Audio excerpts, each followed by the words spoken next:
老哥，咱这是要干什么？瞧好了，哥给你打个样，你不得好死，有本事来啊！小崽子，尽管骂吧。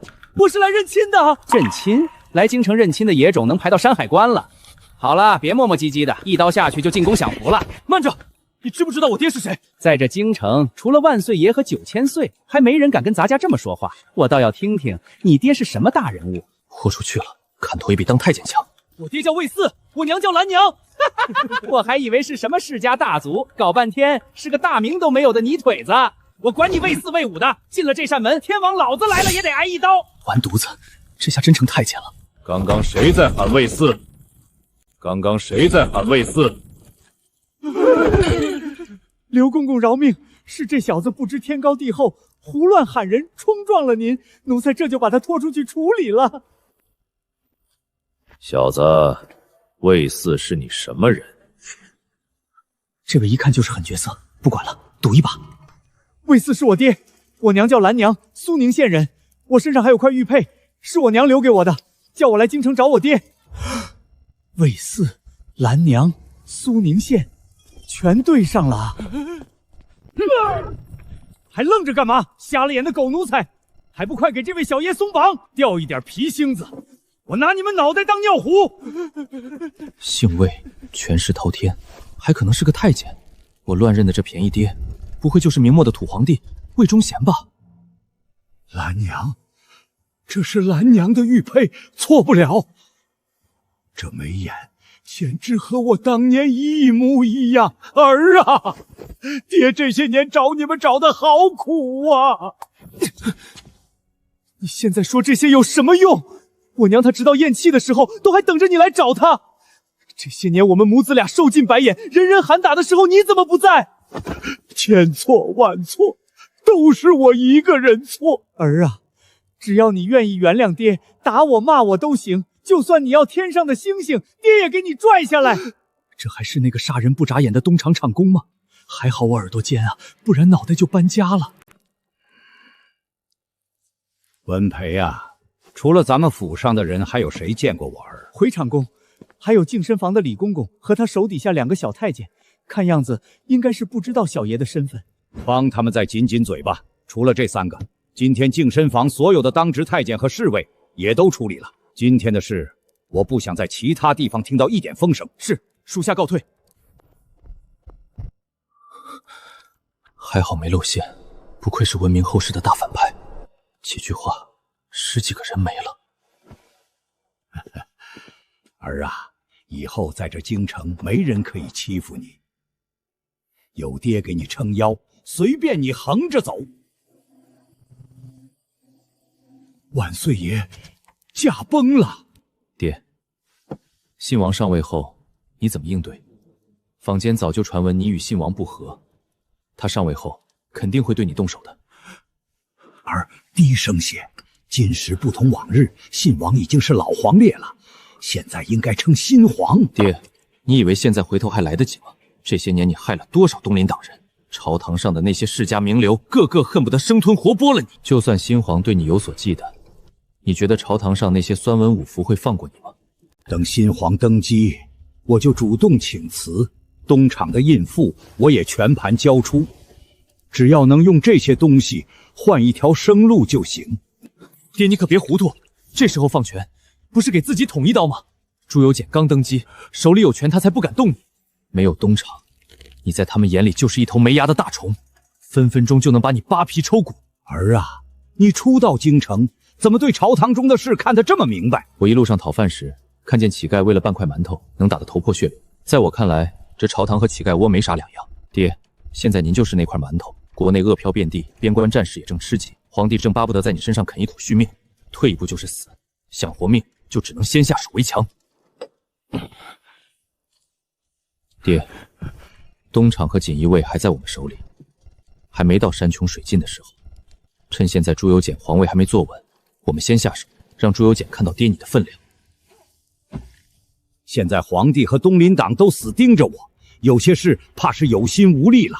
爹不必像之前一样上门抄家，只需要略施小计，那群老腐荣自己就会跳出来。明日上朝，爹不等他们开口谈和，直接带头捐钱捐粮。这群老东西背地里没少贪，谁捐的少，爹就假意要抄家查验，这样不仅能堵住别人的嘴，给皇帝留个好印象，还能逼得东林党自己狗急跳墙。那要是他们一口咬定没钱怎么办？这时候真去抄家，先皇在世也保不住啊！不是还有锦衣卫吗？那群老东西害怕爹鱼死网破，肯定会忍不住转移赃银，这时候派人盯紧了，一抓一个准。好，就按我儿说的办，不管事成与否，我这个当爹的都要为你搏一条出路。回长公，禁书房的人都处理完了，但是慌什么？说，但是什么？我们的人发现锦衣卫指挥使张涛在偏定暴毙，七窍流血，像是服毒自尽。手都伸到我的锦衣卫里来了，去查一查是谁插的棋子。爹，不必去查，朝堂上虎视眈眈的人不少，无非就是皇帝或者东林党的人。现在张涛的职位空出来了，不如我们做个顺水人情，给皇帝主动让出这个肥位。朱由检最怕的就是爹权势滔天，不受他控制。现在他初登大阪，手边没有可用之人，我们主动放权，朱由检只会觉得我们识物之尽吐，反而对我们更有利。至于那些东林党，等他们以为爹日落西山，弹冠相贺的时候，咱们提前布好局，把这群老狐狸的尾巴连根拔出来。你带着东厂所有提级，把东林党人府上钉死了，飞出去只苍蝇都要给我搞清楚。另外，让锦衣卫那边准备好，这次可是一笔大财。是，属下遵命。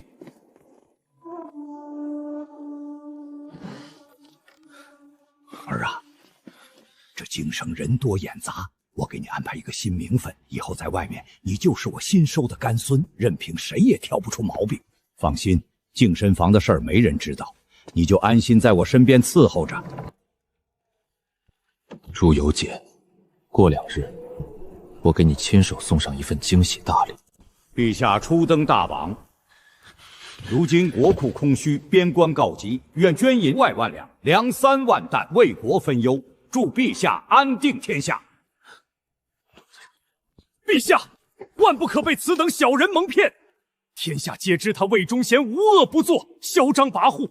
今日这番作态，无非是断尾求生，背后肯定另有所图。李大人自诩清流名士，难道就只会在朝堂上耍嘴皮子？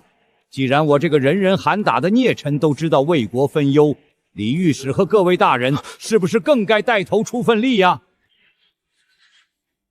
禀陛下，臣一介寒子，清贫自守，无后产余资，愿捐3月俸禄，略孝微亲，共度时间。陛下，臣也愿捐出3月俸禄，另加京郊几处帛产，愿陛下早日平复天下。各位大人还真是高风亮节啊！但别忘了，锦衣卫监察百官，要是被陛下发现各位中饱私囊，不愿真心为国发力，可是欺君大罪。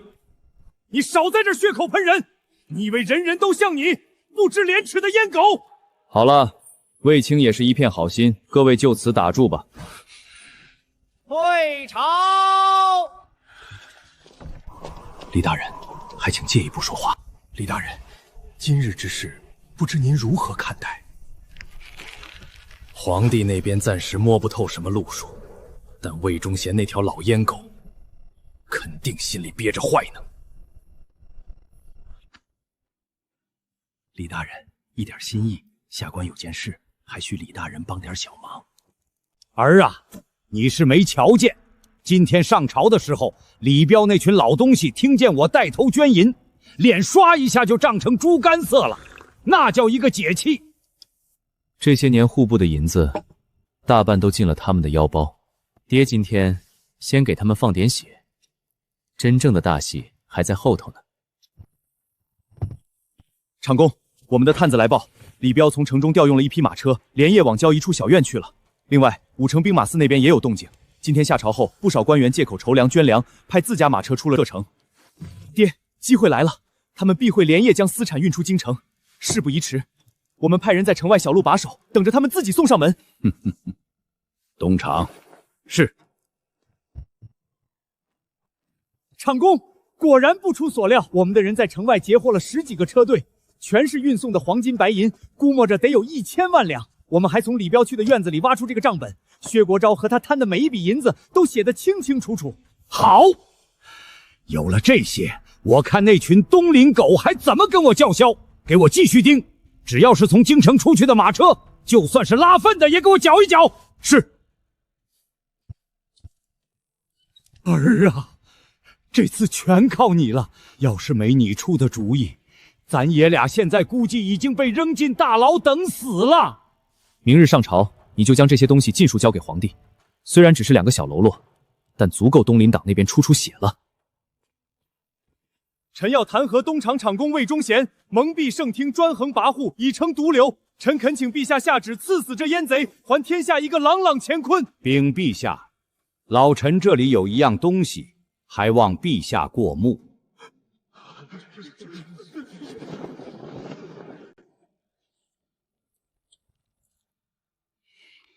真是好得很啊！朕眼皮子底下居然养着你们一群吃里扒外的蛀虫，陛下不可听信一面之言，账本或可造假。魏忠贤一个阉人，他的话又怎能轻信？造假？那按李大人的意思，你帮薛国官转移赃款，还有这一箱箱真金白银，都是我凭空变出来的。要不你仔细看看，账本上盖的是谁的私印？薛大人不是天天标榜自己一心为公、粗茶淡饭吗？光马车上就搜出不下1000万两银子。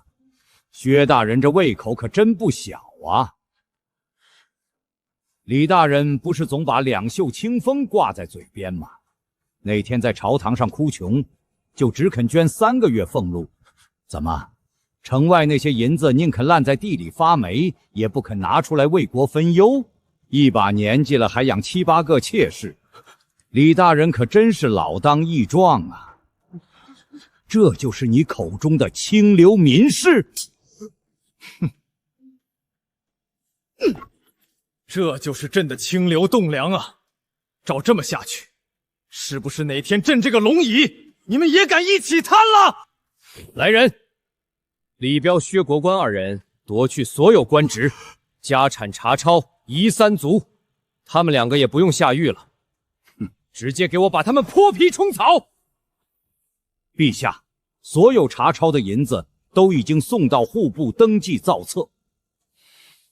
臣年事已高，不堪大用，愿陛下钦点一人担任锦衣卫指挥使一职。臣只愿继续留在东厂，当陛下的一条狗，打死这些蛀虫。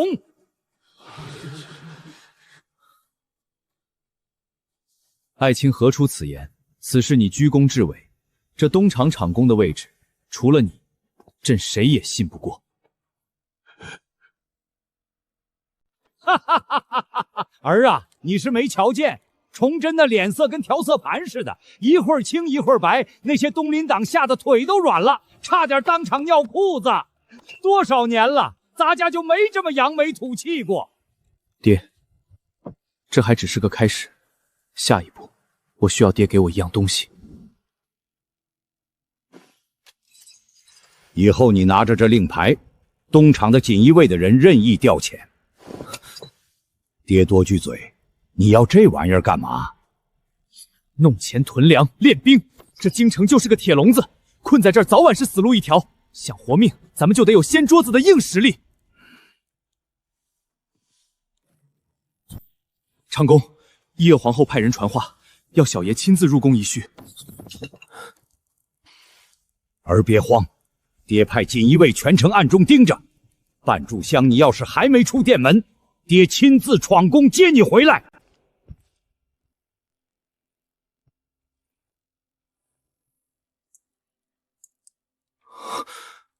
你就是魏大人新收的干孙，长得倒是俊俏。魏峰，见过皇后娘娘。见了本宫竟敢不跪，魏大人就是这么教你规矩的？皇后娘娘有话不妨直说，这天寒地冻的，总不能是特意叫我来学规矩的吧？前几日宫里的李三刀和2个管事太监沉井了，魏忠贤说他们是半夜打水失足掉下去的，这话也就骗骗3岁小孩。你净身那天，我宫里的老太监亲眼看见刘文平冲进净身房，不出1刻钟就背着你出来了，前后不到半炷香，烧盆热水都不够。魏峰，你根本就没被淹，对吧？放心，这事儿会不会传出去，全看你识不识相。从今往后，你就是我爱在东厂的眼线，乖乖听我的话。等魏忠贤倒台，我不仅保你平安，就连他的位置你也未必坐不上。好大的胆子，犯下杀头的罪名，还敢对本宫不敬！娘娘可真是好兴致，自己都自身难保了，还有闲心替我操心后路。放肆！竟敢诓骗本宫！我是先帝正宫皇后，皇帝怎么可能对我下手？哼，皇帝是什么性子，娘娘心里比谁都清楚。你不仅在后宫说一不绕，朝堂上一众东林党还把你当救命稻草。皇帝刚登基，就要被一个威风远足自己的皇嫂压一头。你猜他要是知道你想把手伸到东厂，会不会夜夜梦见你效仿武则天垂帘听政？皇帝最忌讳的就是有人分权，皇帝早对你严防死守了。不信你看看这宫里，还有几张你认识的熟面孔，早就被他偷偷换干净了。就算得罪皇帝，我也要除掉你们这些阉党逆贼！娘娘可真是深明大义啊，就是不知道太康伯府上下100多口人，有没有娘娘这份觉悟？这不可能！我爹怎么可能贪这么多银子？娘娘要是想告发，尽管去就是。我爹刚给皇帝弄来一大笔救命钱，你觉得皇帝知道这事是会杀了我爹，还是会觉得娘娘你的手伸得太长了？娘娘自己好好掂量掂量。说吧，你要什么？我要娘娘当我在宫里的眼睛，帮我挡掉一些不必要的麻烦。作为报酬，太康伯的烂摊子我们会帮你摆平，你们张家在江南的产业，我们也会照付一二。你要本宫和你们阉党同流合污，想都别想！娘娘想清楚，现在朝堂上除了我们，还有谁能真正办事？难道靠东林党那群只会耍嘴皮子的酸儒？只要娘娘肯配合，这皇后之位永远是你的。不仅后宫没人敢惹你，就连皇帝也得重新掂量你的分量。好，我答应帮你，但张家要是出半点差错，本宫立马把你们的丑事公之于众。咱家再等饮茶的功夫，要是还不放人，别怪咱家冒犯娘娘了。爹，这里不是说话的地方，我们先回去。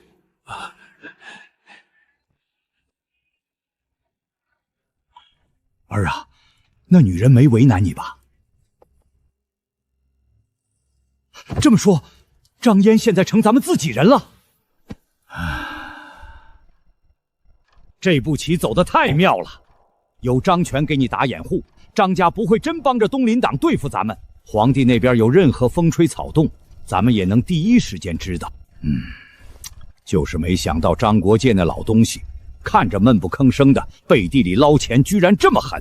爹，后宫那边暂时是稳住了，但朝堂上的事才刚刚开始。李彪和薛国官不过是马前卒，东林一派真正的根基还在江南那儿。爹也正头疼这事儿呢。虽然给皇帝弄了不少银子，但这点钱根本不够塞牙缝的。皇帝不会真心信咱们，东林党随时会反扑。明日上朝，那群老狐狸的唾沫星子都能把我淹死。既然朝堂之上说不过他们，那我们就换个战场。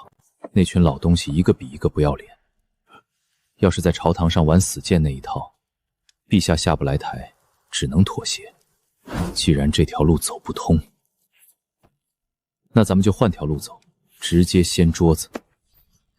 这3个钱庄我都门清，这家是京城最大的，掌柜姓舒，还算懂规矩。你盯着他们干什么？爹，你真觉得这生意姓舒吗？他不过是个打杂的，每逢灾年，他们总能弄到官仓里的陈粮，高价卖给百姓。一个普通商贾哪来的这么大本事？这背后都是钱千亿在给他撑腰。这些钱庄的本钱，一半都是江南富商出的，由户部侍郎侯昕背地里放印子钱，逼得百姓家破人亡。这些事在民间早就不是什么秘密了。爹，你觉得我们大明朝是真的没钱吗？钱当然有，但不在朝廷，更不在百姓手里，全进了那些权贵富商的腰包。所以咱们想弄钱，绝不能盯着老百姓的口袋。那些商贾世家吃得脑满厨肥，一年的收入够大明朝吃3年饱饭。哼，不宰他们宰谁？儿，你准备怎么做？不跟他们在朝堂上浪费口水，咱们直接来一招釜底抽薪，把他们的钱袋子彻底捅破。等铁证摆在眼前，皇帝自然看得清谁是忠臣，谁是蛀虫。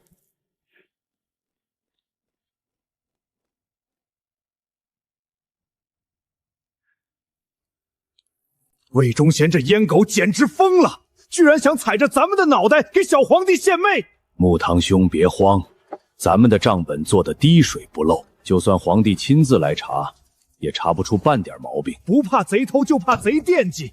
皇帝现在都快穷疯了，魏忠贤扳倒李彪和薛国官那两个蠢货，皇帝就像闻着肉味的饿狼，早晚得盯上咱们俩。无碍，明日我就安排派国子监的学生游街请愿。把声势闹得越大越好，就算皇帝想保魏忠贤，也得掂量掂量会不会激起民愤。就按若堂兄说的办。这雪越下越大，粮价还能再往上翻几番。我回头就通知锁死，1粒米都不许放出去。等再过些日子，米价从3两涨到10两一袋，咱们不仅能填平这些年的窟窿，还能狠狠赚一笔。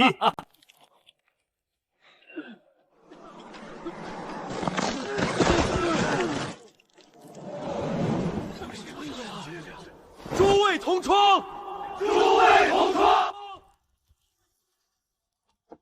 好戏就要开场了。这群酸腐文人，书都读到狗肚子里去了。朕好不容易靠魏忠贤弄了点救命钱，他们就上赶着来添乱。魏忠贤死了，朕拿他们换银子花吗？陛下息怒，万万不可心急。眼下最要紧的是妥善安置一众太学生。若是任由他们冻毙在外，激起士林哗变，那祸事可就大了。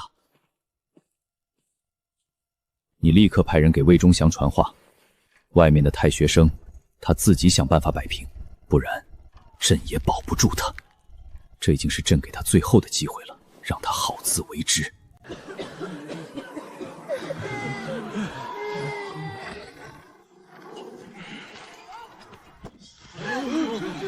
什么？昨天不还是3两一担吗？今天怎么就要5两了？这不是把我们往死路上逼吗？瞎嚷嚷什么？你嫌贵，我还嫌贵呢。现在京城哪还有米卖给你们啊？这都是老爷我花大价钱从外地运来的米，就这价，你爱吃不吃？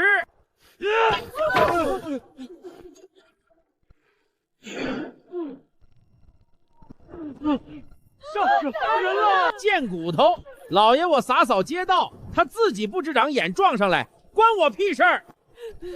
再不走，小心跟他一个下场。掌柜的，我们从边关来的，半年没发军饷，兄弟们饿了5天了。去，哪儿来的臭丘巴？不去和蛮子拼命，上我这儿来讨饭来了？我告诉你，管你边军里军的，5两一袋，没钱就赶紧滚！掌柜的，行好，我们都是给大明卖过命的，就算给口糠也行。我兄弟伤得重，就等着这口吃的活命了。不卖，一群吃干饭的废物，死在边关算了，赶紧走，别死我店门口了，还得搭棺材钱。你说谁吃干饭？我的兄弟都折在广明城了，就剩我们几个捡了条命回来。没有我们在前面杀敌，轮得到你在这儿过安生日子？还愣着干嘛？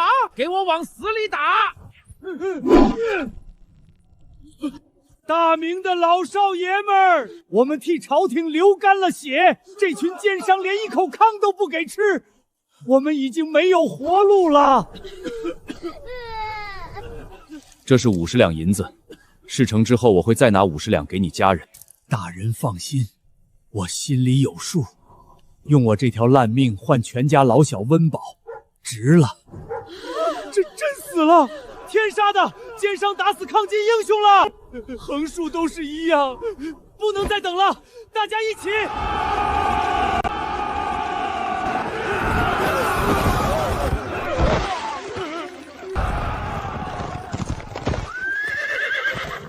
都给我拿下！敢反抗的，就地格杀！大人，这几个老兵怎么办？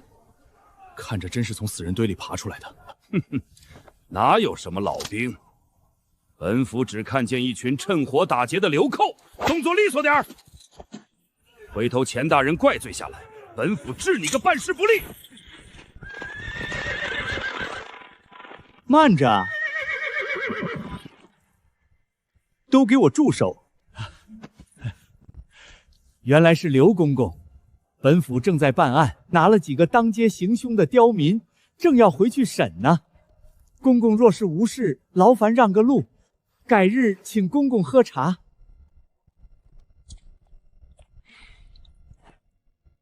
办案，不知府尹大人办的是哪门子案？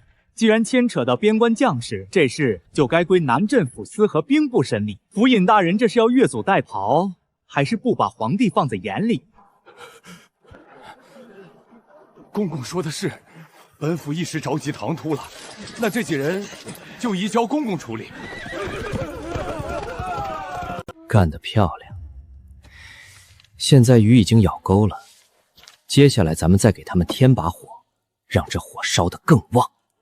儿啊，皇帝那边快撑不住了，那群愣头青还在长安门外跪着死谏，再这么下去，皇帝肯定会把咱们推出去顶罪的。爹放心，他推不了。该顶罪的根本不是咱们，在赤裸裸的饥饿和绝望面前，东林党粉饰的太平，终究是纸包不住火的。哼，你可看仔细了，有半分虚言，朕先砍了你！臣看得清清楚楚，那几人身穿边军战袍，满身刀伤，肘上全是冻疮留下的疤痕，确实是从辽东退下来的老兵。你是说，朕的将士在边关拼死杀敌，连一口饱饭都吃不上，还被钱谦益的人当街捅死？你先下去吧。锦衣卫和东厂有什么风吹草动，你要第一时间告诉朕。陛下息怒，魏大人那边已经有行动了，就是外边的太学生已经晕过去数十个了。陛下要不见一见，先把他们安置好，他们想跪就让他们跪着。传朕旨意，京城所有官员即刻入宫议事。朕倒要看看他们给朕演了一出什么好戏。这是边军，怎么会落得这样的下场？你还不知道，东街满丰米行的掌柜纵奴行凶，不卖米就算了，还当街捅死了抗金老兵。结果人家掌柜屁事儿没有，反倒抓了不少老百姓。我们年年交的赋税为了狗吗？怎么连边军都吃不饱？这群人天天喊着战事吃紧，税一年比一年高。我看是前边吃紧，后边紧吃。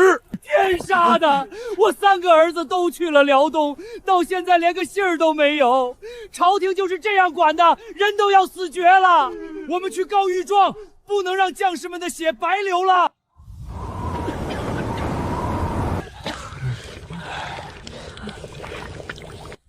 还在这儿啃树皮呢，城里都传开了。满丰米行藏着整整4万坛白米，人家就是捂着不卖。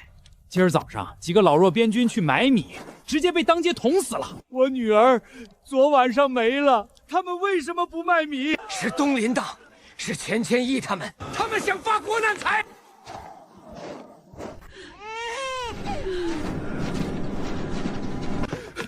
老爷，不好了，外边被人堵死了。不过是一群流民罢了。武城兵马司和顺天府的人呢？叫他们出来镇场子。老爷，前后都被堵死了，送信的人出不去。该死的刁民，先护着我冲出去，等我面圣回来，看我怎么收拾他们。杀人偿命，开仓放米。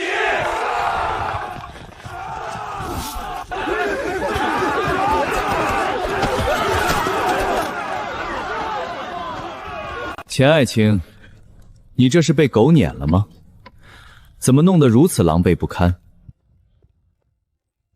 陛下，臣要告发魏忠贤祸乱朝纲，意图谋反。那些太学生乃是我大明文脉，竟被魏忠贤逼得在外死谏，恳请陛下下旨将其革职查办。陛下，阉党作乱，天怒人怨。陛下今日不杀魏忠贤，微臣就以死明志，一头撞死在这殿内。恳请陛下诛杀逆贼，以平民愤。各位大人，这是要准备逼宫吗？阉狗住口！你欺君罔上，罔顾纲常，还有脸站在这儿？今日就是你们东厂走狗的死期！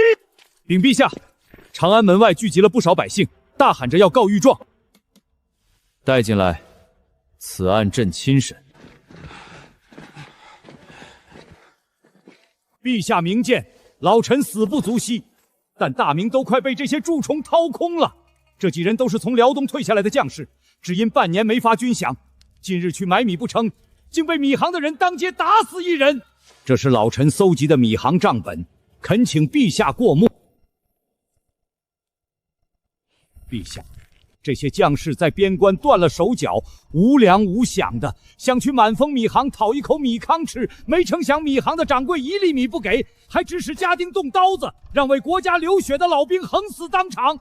陛下，此贼血口喷人，这些人身份存疑，分明就是他找人假扮。陛下万万不可听信他的谗言。陛下，那老兵的尸体就在长安门外，兵部册子上也有几人姓名，陛下大可查验。钱大人，这米行的5成利，你拿的可真舒服啊！陛下，臣冤枉啊！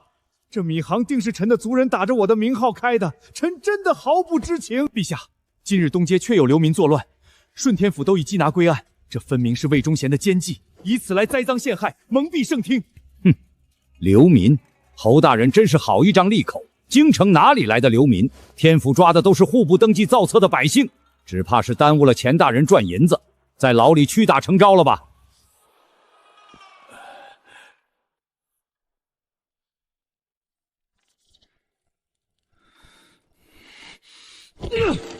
来人，将钱谦益拖下去，查抄全部家产，押入大牢。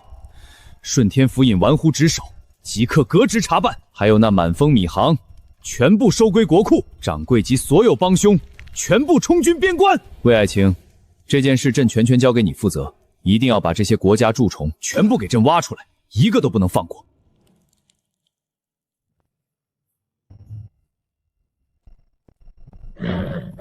儿啊，这次真是多亏了你，要不是咱们提前布好局，这次不死也得剥层皮。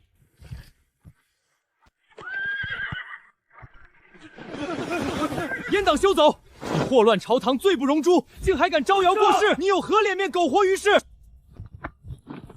沈修远，你这种黑白不分、中恶不辨的人，也配在这里苟费？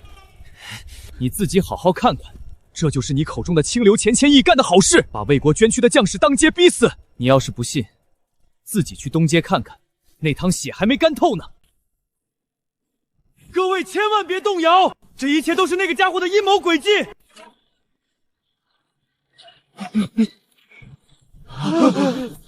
还读书人呢？呸！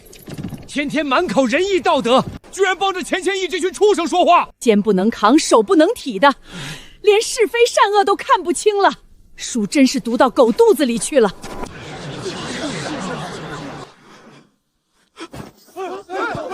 哎呦，我的儿啊，这下咱们可真发达了！陛下把这事儿全权交给我负责，查出来的所有钱粮都得经过我的手，这一局咱们赢麻了。而且光一个满丰米行就超出整整4万担米，钱谦益那老东西肯定藏得更多。爹，先别高兴得太早。钱谦益再富，能榨出多少油水？满京城上上下下多少张嘴等着吃饭？更别说城外的灾民和边关欠的巨额粮饷，就这点东西，根本就是杯水车薪。钱谦益虽然倒了，但百足之虫死而不僵，他们的根基还在江南。要想熬过眼下这关，就得从江南那群富商嘴里把粮食抠出来。儿啊，这谈何容易啊！这京城早就漏成筛子了，江南那群富商精得跟猴似的，早就囤了大批粮食，就等着京城撑不住了，高价抛售。这时候想让他们开仓放粮，就算把京城的家底都掏空了都不够。朝廷不急，我们急什么？让这股势头再涨一涨。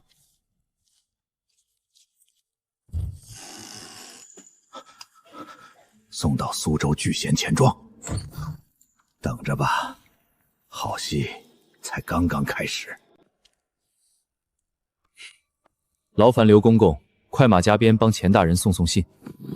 不妥，儿啊，你脑子被冻成冰坨子了！这信要是送到江南富商手里，那就是给咱爷俩送催命符。京城粮道一断，这立马就成一座死城。粮道不断，怎么逼得皇帝和江南那群铁公鸡做决定？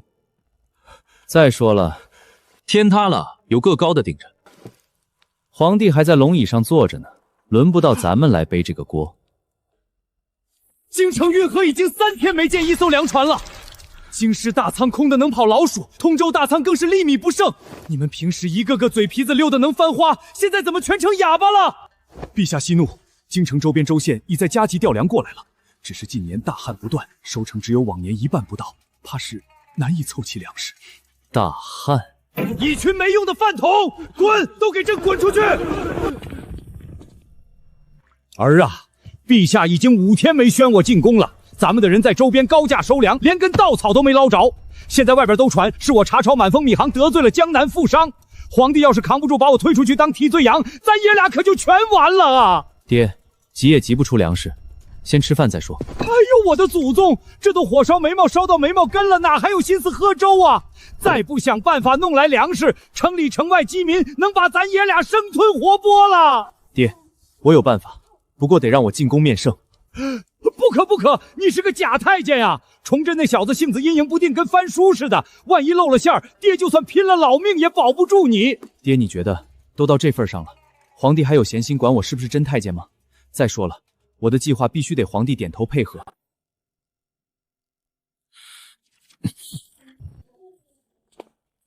臣给陛下请安。魏爱卿这是唱的哪一出？特意来看朕的笑话是吧？万万不敢，臣是来献计的。献计？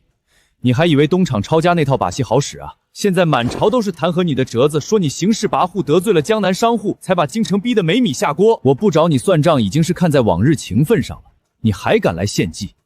怎么想让朕把江南商户全抄了？陛下，臣有一计，不仅可以解决京城米荒，还能一劳永逸，彻底将江南的粮袋子攥在朝廷手里。你再说一遍！敢在朕面前大放厥词，你有几个脑袋够朕砍的？陛下，这小子不知天高地厚，还望恕罪。陛下贵为天子，难道甘愿被一介商贾威胁吗？江南富商敢如此行事，分明是没把陛下放在眼里。只要按我计划行事，1月之内，江南之米尽归京城，往后也不会再有富商掣肘。哼，说下去，今日不论言语得失，朕不怪罪。陛下苦于想江南富商下手，可又怕师出无名，激起民愤。那如果说不是抄家，而是平叛呢？抄家还需证据，平叛只需要陛下您一道圣旨就够了。商人最是唯利是图，他们囤粮不卖，无非是想吸干大明最后一口血。但要是咱们故意放消息出去，说大明1分钱都拿不出来买粮，陛下猜这群铁公鸡会怎么做？到时候这群富商肯定以为玩脱了，他们肯定会想方设法把粮食北运，但不是给咱们，是送给关外的鞑子，换他们自己的一条狗命。他们敢！这群吃里扒外的东西！陛下息怒，咱们等的就是他们沉不住气的时候。只要在半路上把粮食截下来，一切就都在咱们掌控之中。若能神不知鬼不觉，便将罪责归于金兵侵扰；若是有败露，我们便可师出有名，对其加以惩戒。好，朕就给你这个机会。朕亲封你为东厂千户兼锦衣卫指挥副使，京城所有人马你都可以调动。但丑话说在前头，要是这事办砸了，你和魏忠贤自己提着脑袋来见朕，朕绝不留情。臣领旨。爹，事不宜迟，趁着江南粮商还在观望，我们得把消息散出去。刘公公，你拿着我的锦衣卫令牌，带人快马加鞭去苏州、扬州、杭州3地，把消息撒遍所有茶馆、酒楼、码头，逢人就说皇太极开春，要大举出兵，京城已经朝不保夕了。另外，派东厂的人扮成逃难的太监，在江南各地典当宫里的物件，一定要让所有人都相信，京城已经弹尽粮绝，成了一座随时会被攻破的孤城。爹，最关键的一步还得您来，我才放心。您带着亲卫，暗中把江南通往北地的所有商道都盯死，不求万无一失，但大头必须截下来，这可是咱们活命的本钱。儿放心，爹这次豁出这条老命了，大不了就是一死，爹就算扒了这身官皮，也得保你平平安安。打听到什么了吗？回老爷的话，京城的运河已有3日没有动静了，现在都在往外地买粮。隔壁孙掌柜传话过来，他的粮仓已经满了，问可不可以先放点粮出去回回血。告诉他，现在谁敢放1粒粮出去，以后就别想在江南混饭吃。京城撑不了几天了，再熬熬就能赚大钱。是，老爷。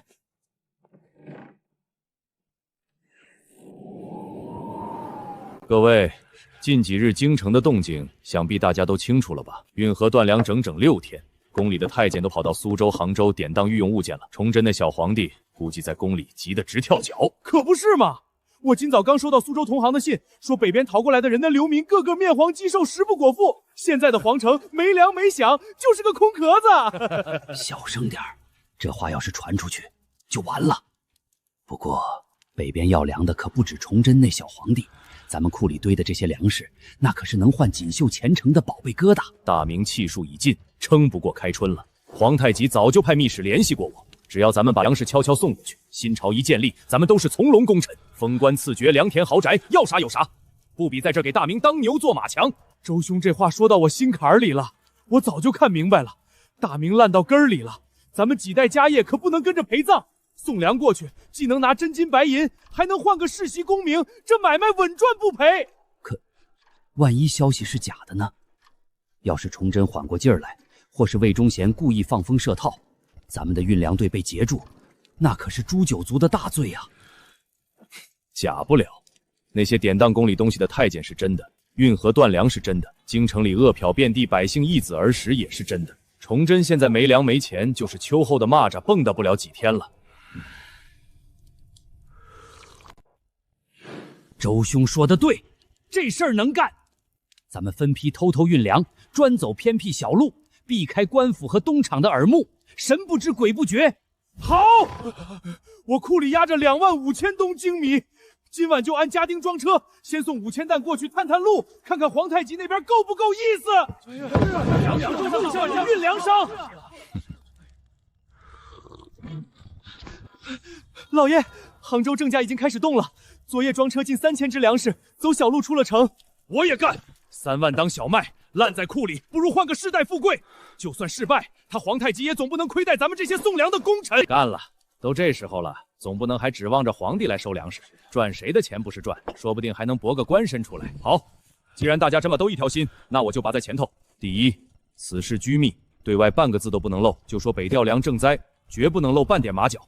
第二，千万别贪多，每批最多5000担，分走3条不同的小路，分散风险，免得被一锅端。放心，我嘴最严，这事儿要是从我这儿漏出去，不用官府动手，我自己提头来见各位。咱们现在都是一条绳上的蚂蚱，一荣俱荣，一损俱损，谁也不会傻到自毁前程。我这就回去安排人手备车，今晚子时第一批粮准时出发，走城西那条小路，保准安全。那就提前祝各位一路顺利，富贵加身。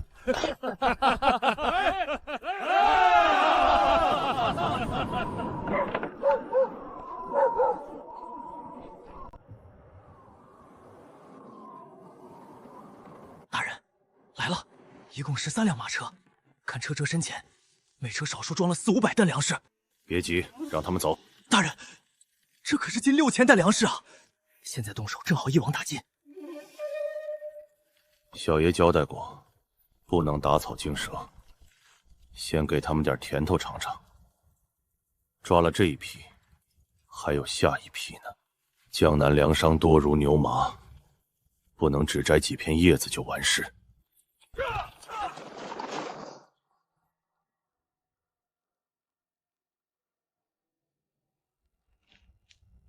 爹，鱼儿已经上钩了，接下来我还需要您出面放出点消息。儿你尽管说，爹我听你的。派东厂的人散播3条消息。第一，京城危急，崇祯下旨3日后封锁所有北行道路，沿途派重兵把守。第二，皇帝派爹您亲率提骑南下强征粮草，已经有3家小粮商被抄家了。第三，皇太极那边暂时不收粮，说要等更多粮食凑齐再交易。儿啊，你这招太绝了，这是要把他们往绝路上逼，让他们狗急跳墙啊！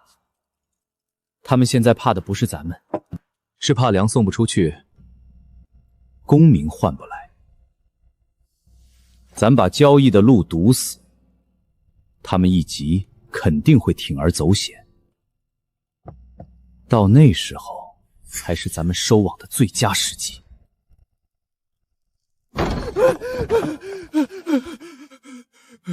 周兄，坏了，出大事了！慌什么？天塌不下来，慢慢说。是运粮的队伍出问题了吗？第一批粮已经运到了，但回来路过京城的时候，我们打听到风声，这大明朝的天真要变了。刚收到消息，崇祯的小皇帝急疯了，说京城危在旦夕，3日后要封死所有北行道路。3里一岗，全是他的亲信把守，挨个盘查。还有魏忠贤的老东西，带着东厂人马南下了。听说已经抄了3家粮商，人头都挂在城门口示众了。当真？消息可靠？千真万确，是咱们安插在官府里的人拼死传出来的，绝对错不了。这还不算最糟的，更要命的是，北边密使说，皇太极那边暂时不收粮了，要等更多粮食凑齐才肯交易。说咱们现在送这点粮，是在给皇帝拖延时间。封路，不收粮，这怎么可能？怎么偏偏赶在这个节骨眼上？周兄，现在怎么办啊？咱们第2批粮刚出发，还没到边境呢。要是真封了路，粮送不出去又拉不回来，这么多粮食烂在手里，咱们家底全赔光了。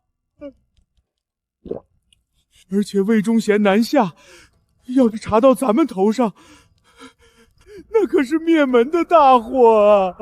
怕有什么用？事到如今，早就没有回头路走了。周兄的意思是，现在离封路还有3天，咱们连夜把所有粮食都集结起来，今晚就出发。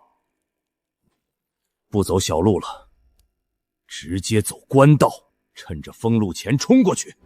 不行不行，那不是自投罗网吗？太冒险了。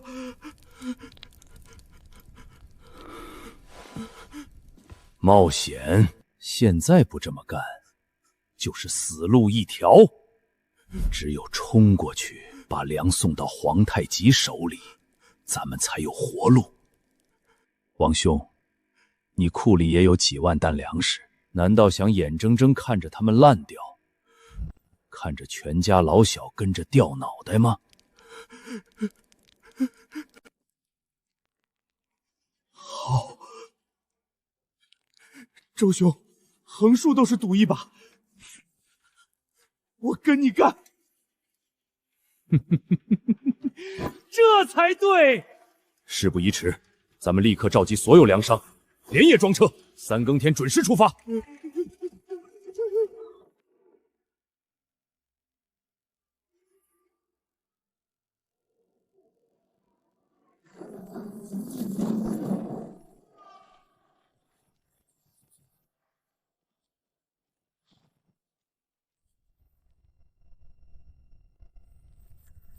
江南粮商的大头全都到齐了，一共56车粮草，还有他们这些年囤粮抬价的账本密信，全在车上。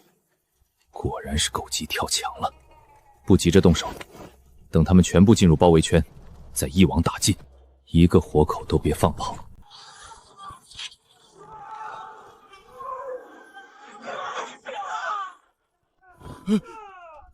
怎么回事？哪来的官兵？完了，是东厂的人，咱们被盯上了。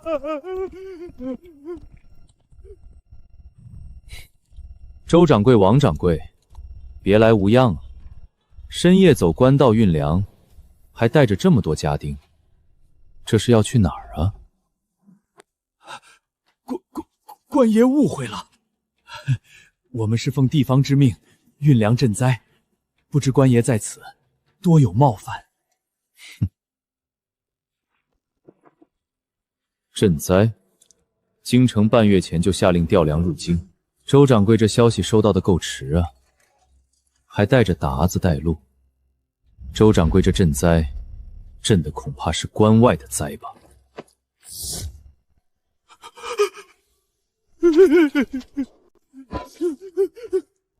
大人饶命！都是周掌柜的主意，我是被他胁迫的。你胡说！明明是你自愿入伙。吵什么吵？到了诏狱，有的是时间让你们慢慢掰扯。来人，把人全部拿下！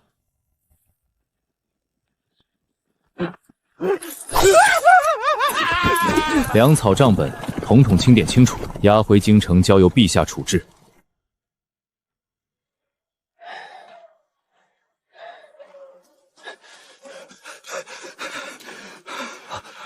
怎么样？有消息了吗？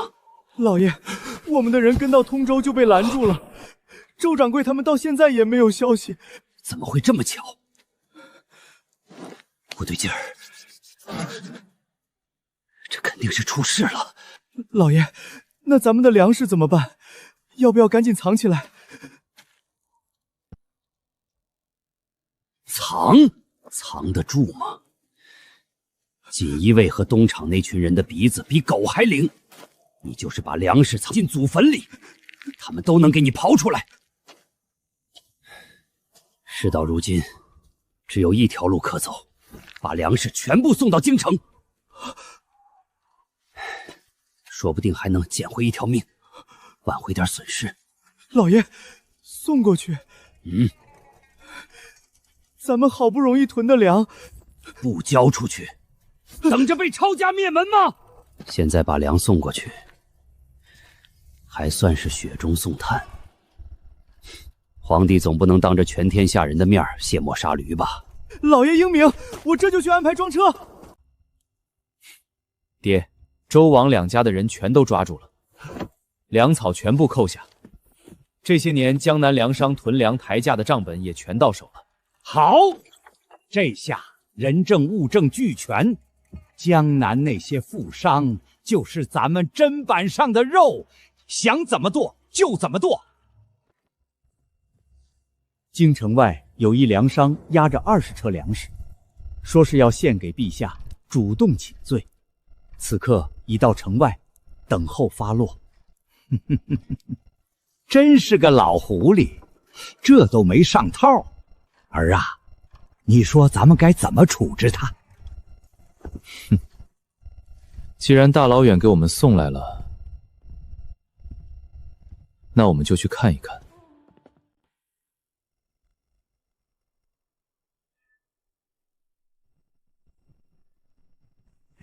小爷饶命，9000岁饶命！草民有罪，一时糊涂，被人蛊惑，才动了歪心思，绝无通敌之心啊！赵掌柜好大的本事啊！发国难财，竟还敢暗通达子，还跪在这儿干嘛？自个儿回家洗干净脖子等着吧。草民知错，草民愿将所有粮食献给朝廷，只求小爷9000岁开恩，帮草民美言几句，饶草民全家性命。赵掌柜倒是识时务，只是你以为献了粮，这事儿就过去了？小爷要什么都可以，只要饶草民一命，草民什么都愿意做。你这条狗命留着还算有点用，就派你出面，帮朝廷对接江南所有粮商，采买粮食。小爷放心，草民一定办好。江南粮城都给草民面子，保证把粮食都收上来。别急，我还没说价格呢，1文钱1担，多1分都不行。1文钱1担。小爷，您开玩笑吧？现在粮价就算跌，也得1两银子1担，1文钱连个零头都不够啊！赵老板刚才不是说，为了活命，什么都愿意做吗？怎么，这就把你难住了？我答应。早这样，何必受这些罪？3个月之内，江南所有粮食必须全部以1文钱1担运到京城，少1担，你和你全家一起点天灯。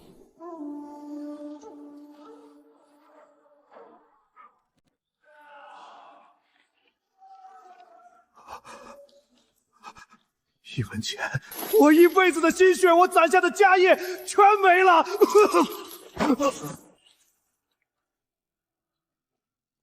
臣参见陛下。免了，江南之事可都办好了。回陛下，江南一众粮商暗通外敌，哄抬粮价，罪证确凿。江南所有粮食现已尽数收归朝廷，正陆续运往京城。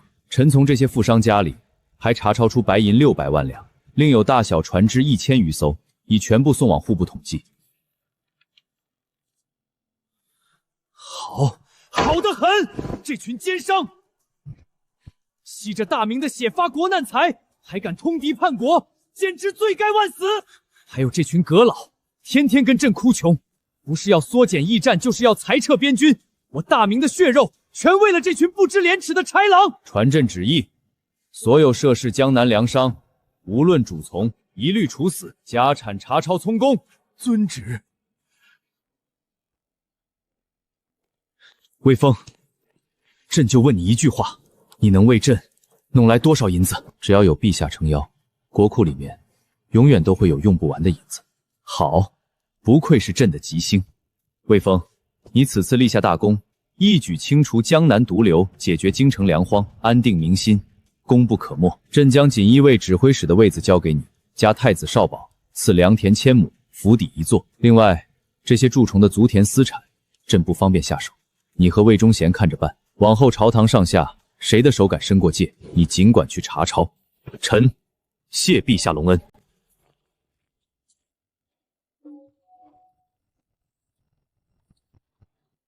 臣魏峰见过皇后娘娘。免礼。本宫听说你自净身房出来，不到1年便身居高位，深得9000岁与陛下信赖，倒是个奇人。都是陛下与9000岁提携，臣不敢当。奇人，本宫看你是胆大包天，你步抬稳健，说话中气十足，哪有半分阉人的样子？你根本就不是太监，对不对？娘娘慎言，恭敬森严。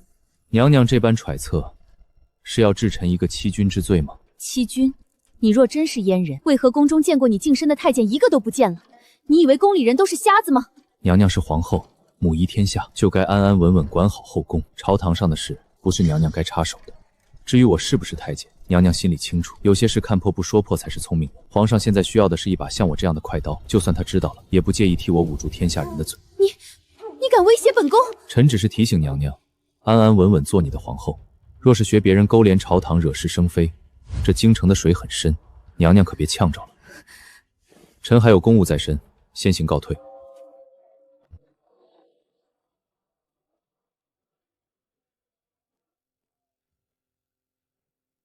娘娘，这是我查出的周皇后安插在慈心宫的眼线，以后娘娘的宫殿，我挑几位得力的锦衣卫守着，娘娘大可放心。是叫锦衣卫盯着我吧？说吧，想要我干什么？娘娘是个聪明人，应该知道自己如今的处境。东林党把您当急行物，皇帝表面对您尊敬，心里恨不得除之而后怪。除了我，娘娘没有别的选择。我要娘娘成为我在后宫的眼睛和耳朵，皇帝的喜怒哀乐，后宫的风吹草动，都要及时告诉我。就这些？就这些。娘娘放心，我魏峰说到做到。娘娘的位子稳如泰山，谁也别想动。至于那些东林党，等我彻底掌握锦衣卫和东厂，谁想动娘娘，都得先问问我手里的刀答不答应。儿啊，你瞧瞧，江南这群蛀虫被连根拔起，虽说皇帝拿了大头，剩下的银子也够咱俩花一辈子了。崇祯现在得靠着咱们，东林党也蔫了，这关咱们算是彻底闯过去了。怎么，不高兴？还是觉得爹做的不够好？爹，现在高兴还太早了，这只是暂时安稳，真正的麻烦还在后头。真正的麻烦还在后头。哦，你说谁？东林党已经成了秋后的蚂蚱，蹦跶不了几天了。江南也拿下了，还有谁能跟咱们作对？手握重兵，镇守边关的袁崇焕，还有关外虎视眈眈，随时要南下的皇太极。袁崇焕，一个武将罢了，说到底没钱没粮，就是皇帝的一条狗，他还敢反投后金不成？至于皇太极，离开春还早着呢。关外那些蛮子，估计现在冻得嗷嗷叫，一时半会儿打不过来。爹，你只看到眼前，没看到长远。他一旦起了异心，或者被崇祯猜忌，咱们在京城根基在后，也架不住边关兵变。如今咱们内乱不断，国库空虚，皇太极巴不得咱们内斗。等咱们耗得差不多了，他再挥师南下。爹可别忘了，边军还欠着半年的军饷呢。这样的军队怎么跟敌军拼杀？到时候整个大明就是他的囊中之物。这个冬天他熬过去了，估计开春就会马踏中原。所以咱们更得给自己留条后路，手里有兵，才真的能站稳脚跟。咱们在京城有东厂锦衣卫在手还不够吗？儿啊，组建司军那可是铁板钉钉的死罪，一旦走漏风声，崇祯第一个就办咱们。所以不能在京城练，得去个远地方，名正言顺的离开，让人挑不出错。爹，你上奏说自己年老体衰，恳请告老还乡，去凤阳看守皇陵。守皇陵，那不是养老等死吗？明面上是告老守陵，暗地里，凤阳离京城108000里，山高皇帝远，正好干咱们想干的事。凤阳流民多，又有铁矿，咱们到了那里，打着守陵屯田的名义，收容流民，招募铁匠，悄悄打造兵器，操练兵马，建一支真正属于咱们自己的司军。儿放心，这事包在爹身上。爹，您放心，我要让朝堂上这群披着人皮的畜生明白，笔杆子永远干不过刀把子。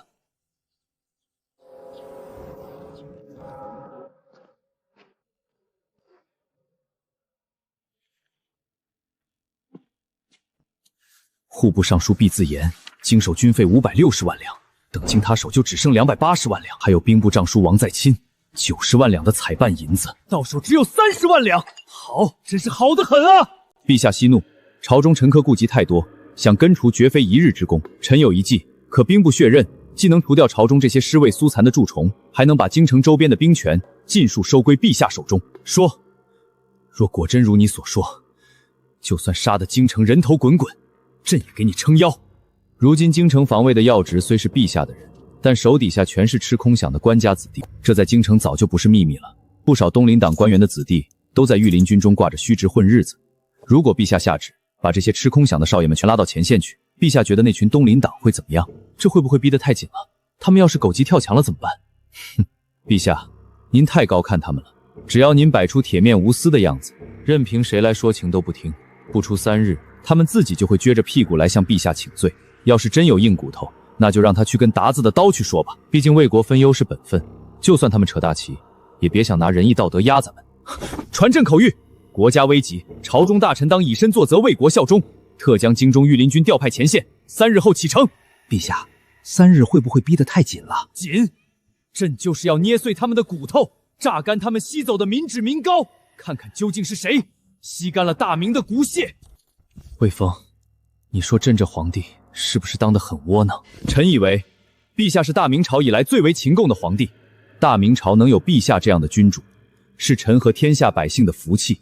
陛下只是有时太过仁义，才被这些无耻小人钻了空子。魏峰，以后内务府总管的担子，朕也交给你。臣遵旨，定不负陛下所托。从养心殿出来时，雪已停下，但我知道，很快就会有一场腥风血雨再次笼罩京城。完了完了，陛下这次是铁了心要把御林军子弟调往前线，我塞了无数银子进宫打听消息，连个水花都没溅起来。明日大军就要开拔，这可怎么办啊？魏峰那边铁板一块，我派去的人直接被扔了出来，摆明了谁求情都不好使。要不咱们去求陛下收回成命？陛下新词，说不定会答应。新词？陛下刚才发的火你们没听见？那是要杀人的架势。现在只能硬着头皮去找魏峰，他现在是皇帝身边的大红人，陛下只信他，也只有他能说上话。魏大人，求魏大人高抬贵手，我等一时糊涂，绝无二心呐！求大人在陛下面前美言几句，饶我儿子一条性命。大人，我愿交出全部家产，只求留家中子弟一条性命，往后再也不敢贪墨半分。魏大人，这是下官们的一点小小心意，只要您开口美言几句，事后我给您这个数。二位大人这是说的哪里话？为国效忠是陛下的旨意，我不过是秉公办事罢了。不过边关确实凶险，我倒也不是不能替几位大人说句话。多谢魏大人。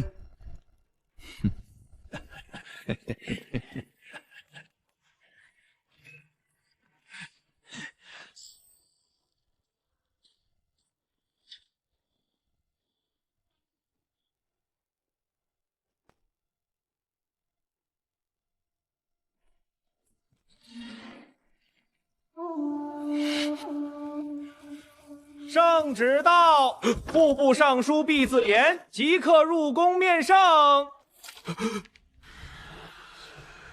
朕听说，诸位的子弟在御林军中任职，好像不太想为国出力啊。陛下，臣知错了，求陛下从轻发落。臣愿辞官归乡，从此不问政事。陛下，臣年老体衰，恳请带着族人告老还乡，还望陛下成全。辞官？现在才想起辞官？晚了，早干什么去了？朕登基以来，对尔等委以重任，信任有加，可你们呢？结党营私，祸乱朝纲，把大明江山当成了你们敛财的钱袋子。你们现在说辞官，是想带着赃银回老家继续做富家翁？莫不是把朕当傻子耍不成？陛下饶命，臣一时糊涂，罪该万死，只求陛下念及旧情，留臣一条性命。一时糊涂，贪墨几百万两军饷也是一时糊涂，害死无数边关将士，饿死万千百姓也是一时糊涂。陛下，这是从几位大人府上找出的证据，每一笔银子都记得清清楚楚。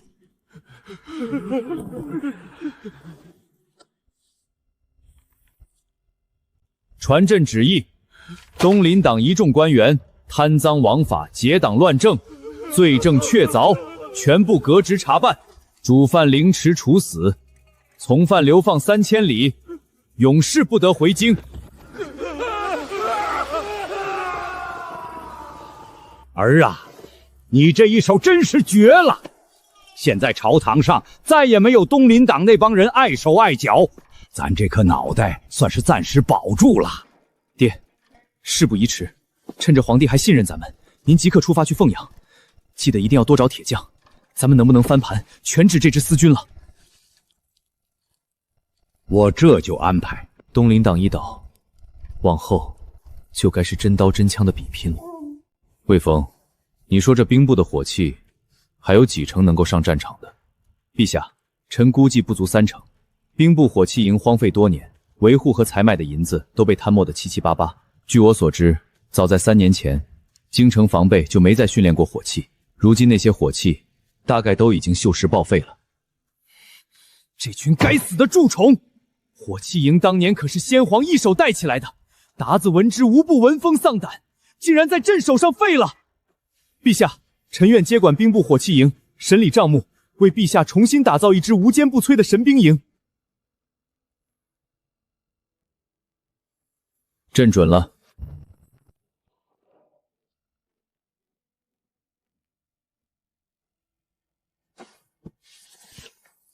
鸟冲、三眼冲，还有红衣大炮、虎墩炮这些攻城破阵的利器，兵部这些人真是暴殄天物。有这些东西，鞑子再多咱们也不怕。既然要造，那我们就造最好的。这些枪打不足还行，要是对上重甲骑兵，就有些不够看了。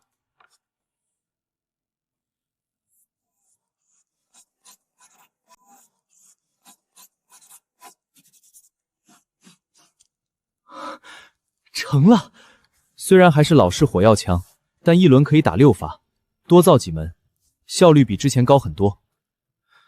时间来不及，先把这个弄出来再说。刘公公这张图纸，务必要连夜亲手送到我爹手上，路上要是被人发现，直接烧掉，绝对不能外传。另外，叫我爹把银子全换成铁，我有大用。小爷放心，这图纸就是我的脑袋，绝不会出一点差错。来人，告诉铁匠营，从今天开始，一刻都不许停，按照图纸上的样子给我造。谁要是偷奸耍滑，咱家亲手剁了他。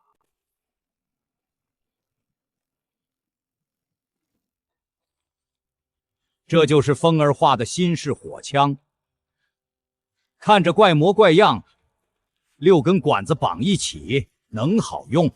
长工，图纸是小爷亲手画的，将士们连夜赶工，说是能一次打6发，比老式鸟弄强太多。是，拉开靶子，打几枪看看。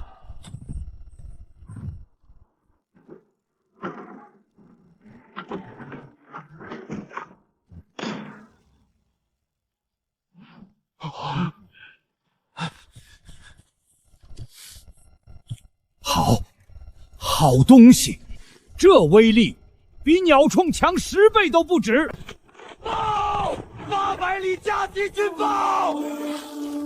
边关告急！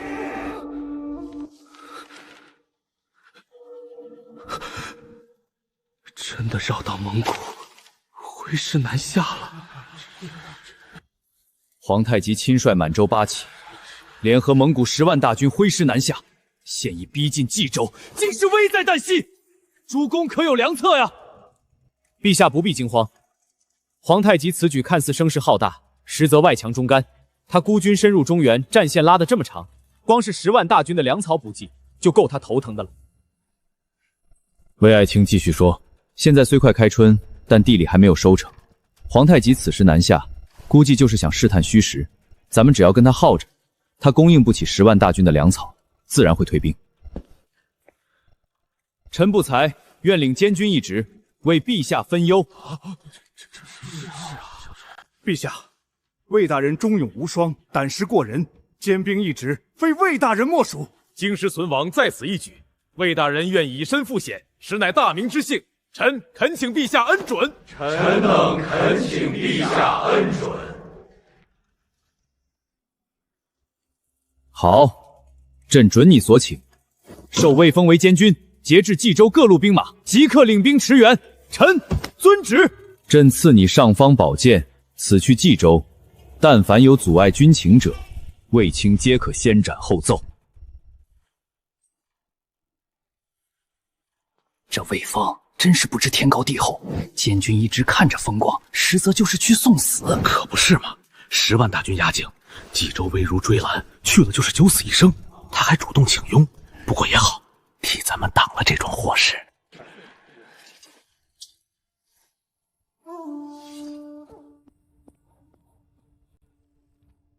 刘公公，告诉我爹，该准备动身了。小爷，人手是不是太少了？咱们拢共才5000人，对面可是10万大军呢。咱们有新式火器，不用拿人命去填。刘公公就瞧好了，5000对10万，我照样能打赢。大人，前线急报，冀州城外，顺义、密云、平谷已破，10万大军就在冀州城5里外，袁崇焕带着关宁铁骑撤了。小爷，冀州已是孤城，恐怕连3日都难以撑住，我们还要去吗？不慌，我早料到会有这一天。袁崇焕不走，我还不敢安心去冀州呢。这军功他不要，那我就不客气的收下了。公公这是来了兴致，到我们军营里赏景来了，还是准备用脑袋去当达子的盾牌呀？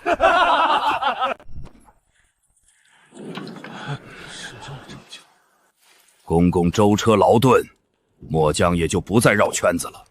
关宁军2个月的粮草，到现在只到了半月的量，缺的兵器甲兽递了3回折子上去，到现在没一点回信。公公，不是本将不肯出兵，实在是巧妇难为无米之炊。末将就算再有本事，也不能让兄弟们饿着肚子打仗不是。公公带句话回去，要想关宁军出战，粮草军饷一样都少不得，否则……哦，否则如何？吴副将说话可得掂量掂量，这话要是传进皇上耳朵里，可不是消极待战这么简单，搞不好要抄家灭族的。我的面子不好使，那这个在吴副将这里应该好使了吧？哼哼，公公别拿这玩意儿压人，缺粮饷，兄弟们饿肚子，拿什么跟达子拼？就是，总不能让兄弟们白白送死。公公要是硬逼，别怪我们不听调遣。对，凭什么？我们不出兵？不出兵！尚方宝剑在此，如陛下亲临。尚方宝剑在此，如陛下亲临。临阵抗命，贻误军机，那是满门抄斩的死罪。诸位心里该有数吧？你们尽管试试。今日不出兵，明日敌军破城，你们要么当逃兵被朝廷追杀，要么当汉奸遗臭万年。该给的粮草我一分不少补上，打不打你们自己选。好，我可以出兵，但只守不攻，绝不出城死战。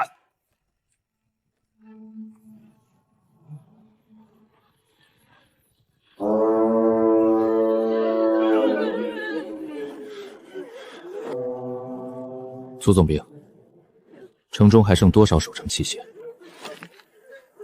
滚石还剩2日的量，弓箭1000余发，就这些东西，最多能挡3天。魏公公，我们现在撤还来得及，关宁铁骑不能全栽在这儿。城内明军听着，速打开城门，放下兵器，否则今天这些汉人百姓一个不留！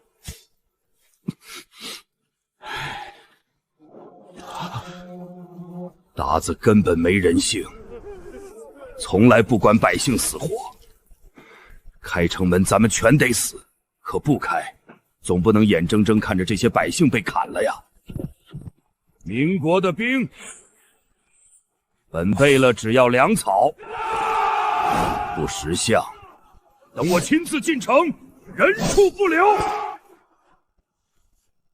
所有人给我盯在城墙上，敢退一步的，以叛军论处，全家抄斩。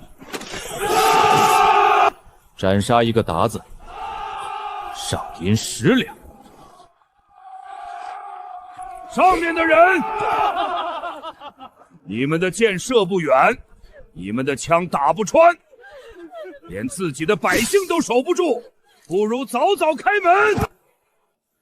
来人，把东西抬上来。来人，把东西抬上来。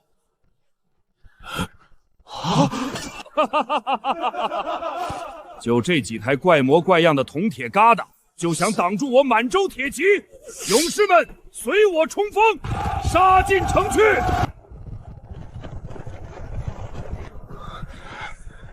魏大人，再不开火，城下的百姓和弟兄们都要没命了！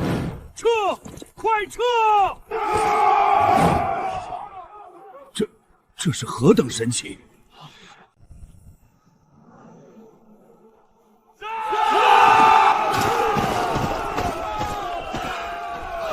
魏大人，这简直是神兵天将啊！300重甲骑兵一轮就没了一半，刚才那个叫嚣的贝勒，直接被打成筛子了。小胜而已，皇太极不会善罢甘休，明日必有猛攻。传令下去，全军严加戒备。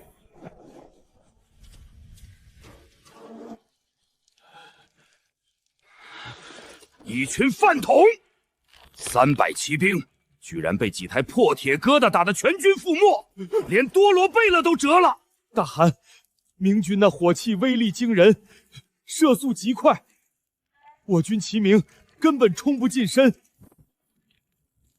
我10万大军还攻不下一座小小的冀州城，明日全军出击，踏平冀州，鸡犬不留。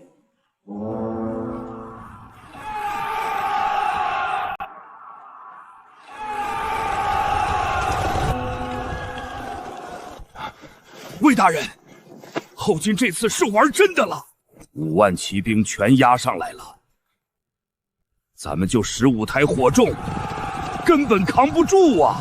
别急，援兵该到了。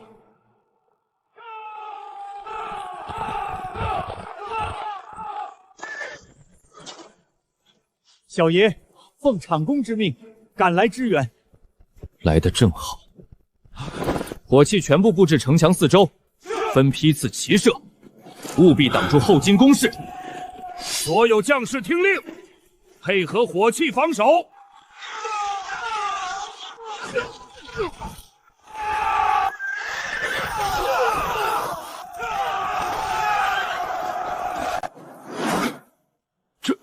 这到底是什么鬼东西？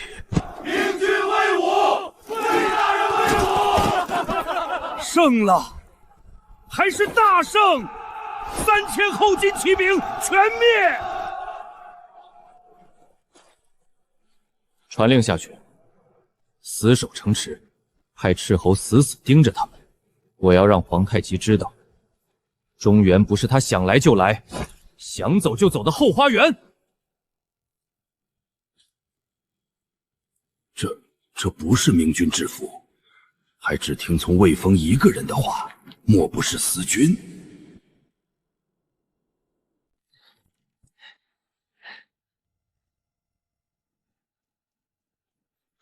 大人，您快来看，达子的辎重车里居然有咱们大明庆丰米行的粮袋。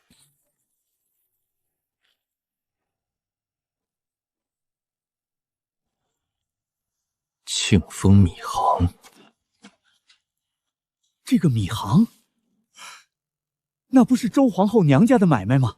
苏州到处都是他们的粮庄，怎么会跑到敌军的辎重车里？小爷，钱谦益倒台后，他不少余党躲在江南，会不会是他们和周家勾结，给达子送粮？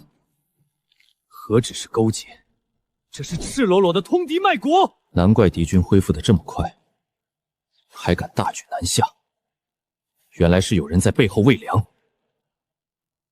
此事关系重大，容不得半点马虎。刘公公，把这些粮袋全部收好，叫手底下的人仔细搜，账本应该也在这些人身上。动作要快，半点不许遗漏。是。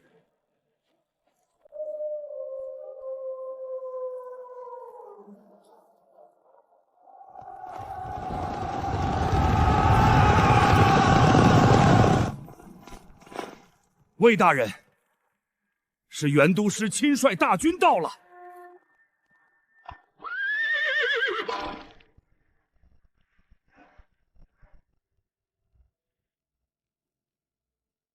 魏公公，你一个阉人，不过是奉旨来监军的，居然敢私自调兵，擅自开战，你可知罪？末将奉旨节制冀州兵马，率军御敌，何来私自调动一说？末将奉旨节制冀州兵马，率军御敌，何来私自调动一说？看袁都师的反应，想必定是误信了小人的话。本小子早就听说袁都师军事繁忙，难免遗漏一些情报。岂有此理！看来的确是我轻信小人了。此事本都确实不知情，今日贸然前来问罪，实属不该。都师明事理。魏大人，老夫惭愧。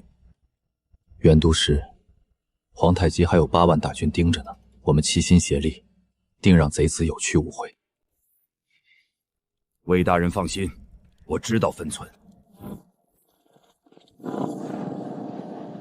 周皇后，江南余党，连袁崇焕都卷进来了，这张大网是时候慢慢收了。魏大人，城里的粮草只够撑3天了，弓箭滚石也快用光了。皇太极8万大军要是再攻，我们根本顶不住。援兵和粮草至少还要10天才能到。现在冀州就是座孤城，死守就是等死的。皇太极8万大军要是再攻，我们根本顶不住。援兵和粮草至少还要10天才能到。既然死守是死，那我们就主动出击。皇太极的粮草也没多到哪儿去，他8万大军长途奔袭，胡节解线拉得老长，而且里面还有好几万蒙古兵，他们跟后金本来就不是一条心，正好可以分化瓦解。主动出击，我们只有2万余人，连打个照面都费劲，更别说分化他们了。我带1000精锐骑兵出城，绕到敌军后方，寻机挑拨蒙古部与后金的关系，再找一处险地设伏，引皇太极主力来攻。袁都司，你和祖藏兵留守城池，加固城防，死守3日。3日之内，我必破局。魏大人，太危险了，敌军后方戒备森严，1000人无异于羊入虎口。啊，这是？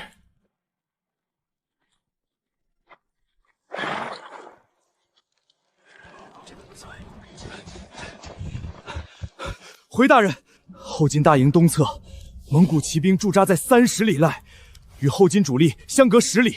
且蒙古部对皇太极久有不满，只是迫于实力，不敢反抗。立刻率兵前往蒙古营地边缘。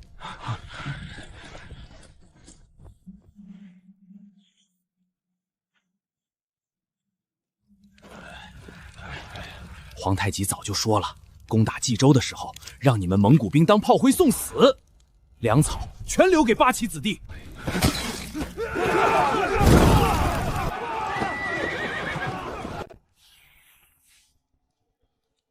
这探查一下。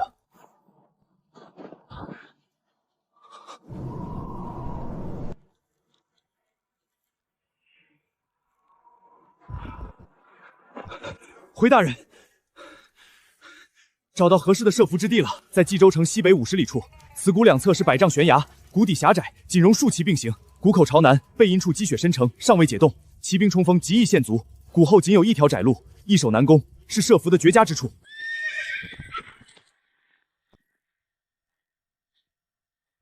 就是这儿了，我们就在这里设伏，佯装败退，把皇太极的主力引进山谷。两侧悬崖埋伏火铳手和弓箭手，谷堵挖满陷坑，让弟兄们把所有水囊都倒在山谷后面的路上，等结冰了再用雪盖住，保证他们踩上去就打滑。是。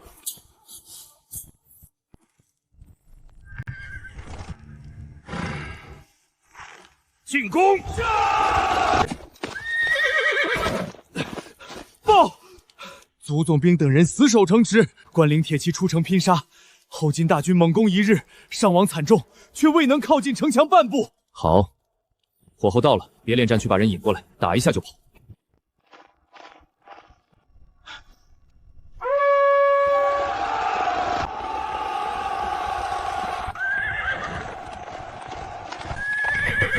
威风小儿，今天我非把你碎尸万段不可！全军加速，冲进山谷，把这股明军全宰了！大汗，这地形不利于骑兵，贸然追击恐怕有诈呀！管不了那么多了，大军出征数月，寸功未立，再不砍几个明军，我怎么让手底下的人服气？今天必须吃下这股明军！冲！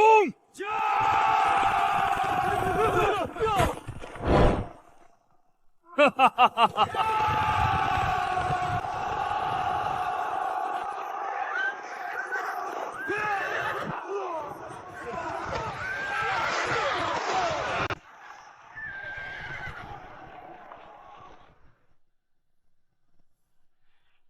开火！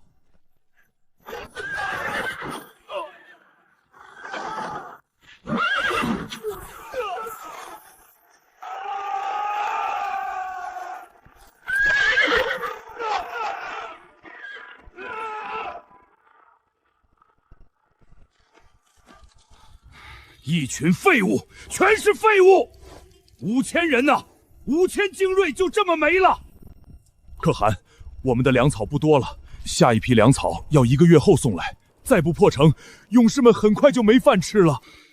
传令下去，全军休整3天，3天之后不惜一切代价踏平冀州城。是。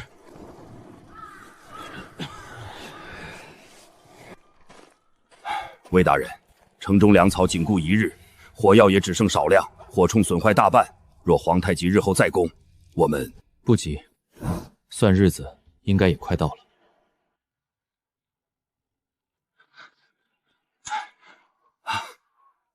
是场攻，粮草到了。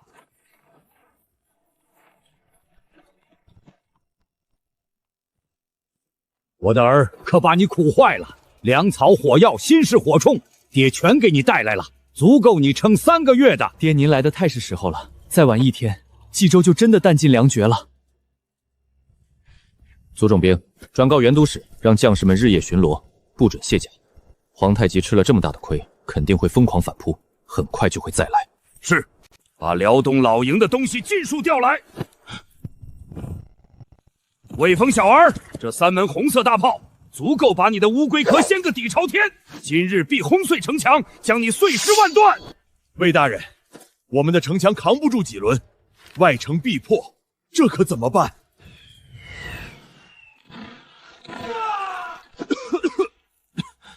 都给我顶住！一个鞑子都不准放进来！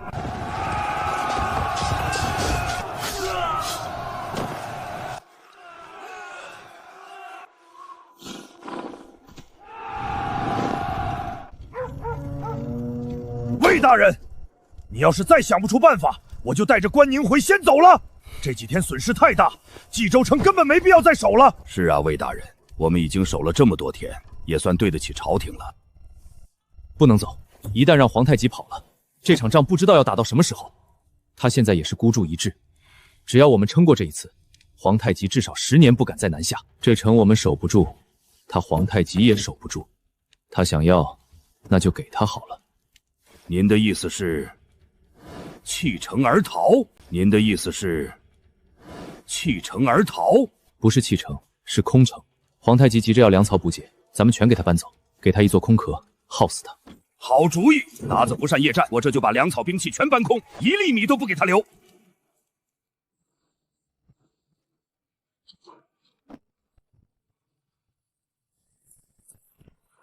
怎么回事？明军难道跑了？大环，肯定是明军看到外城破了，哼，吓得夹着尾巴跑了。别大意，全军后撤，再用大炮轰一轮。8旗精锐先进城，别管什么金银财宝，先找到明军的粮草辎重。大汗，不好了，是空城，我们搜遍了全城，连个米袋子都没找到。大汗，此地没有粮，再耗下去，大军必乱。趁明军未合围，速速撤出城，退回草原重整。传令，全军弃城，立刻撤回草原。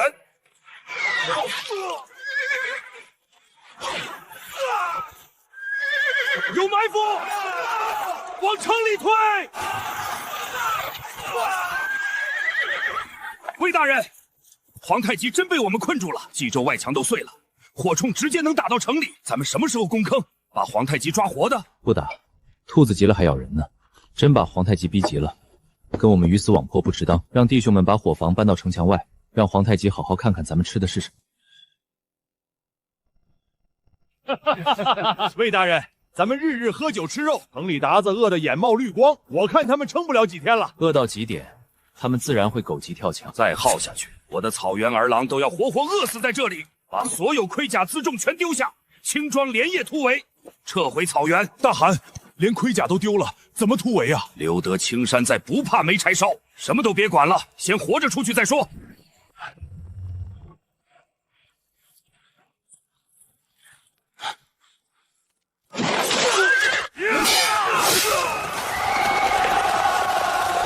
魏大人，要不要带兵追上去，把他们全灭了？穷寇莫追，10年之内，别想再南下了。全军凯旋！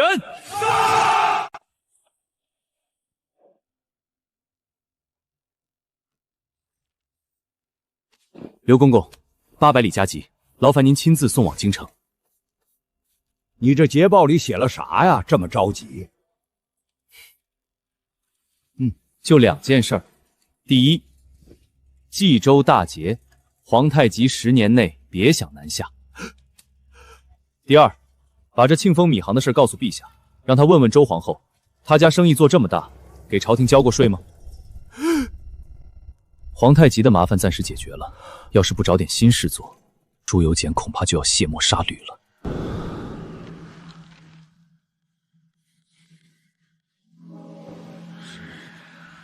陛下，臣以为边关之事不如早日议和，免得再生战事。不如割让冀州以北3县，换皇太极退兵，等咱们兵强马厚了，再收复失地不迟。割地？我大明朝什么时候沦落到连仗都不敢打的地步了？前线的将士们在浴血奋战，你们坐在后方，居然想着割地求和！陛下。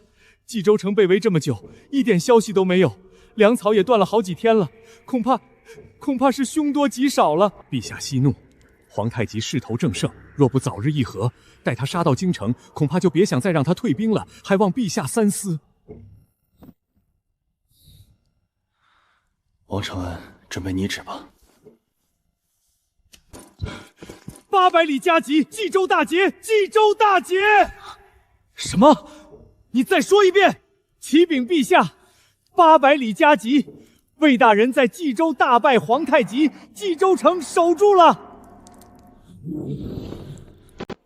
陛下，魏大人亲率3000皇陵守备兵，用新式火器打退了皇太极3次进攻，杀敌数万。皇太极丢下所有盔甲资帐，只带着几万残兵，连夜逃回草原了。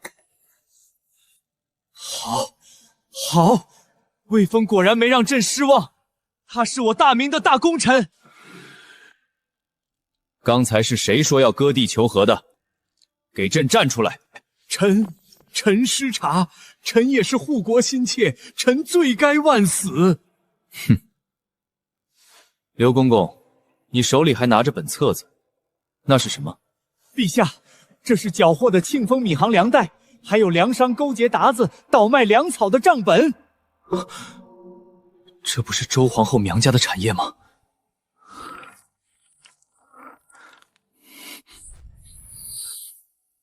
陛下明鉴，这事跟臣没关系啊，一定是有人栽赃陷害。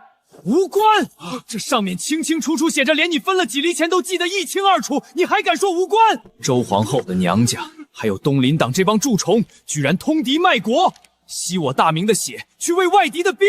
传朕旨意，查抄庆丰米行，捉拿周氏全族，其余涉案人员等魏峰回国之后一并查办。听说魏公关用火器打跑了10万鞑子，简直是大明100年难遇的战神啊！这满朝文武，还不如魏国公公一个太监有种。听说鞑子刚出兵，就有当官的跑去求皇上要割地赔款呢。陛下，魏峰一个阉人，居然拥兵自重，还私设火器营，这是想从前朝的权官谋逆造反啊！那依诸位的意思，下次皇太极再来，朕派你们去前线打仗，可好？陛下莫要被魏峰蒙蔽，他一个阉人，从不习武，如何能带兵大破10万大军？臣以为最多不过几千残兵罢了。魏峰这是好大喜功，虚报战功，骗陛下封赏。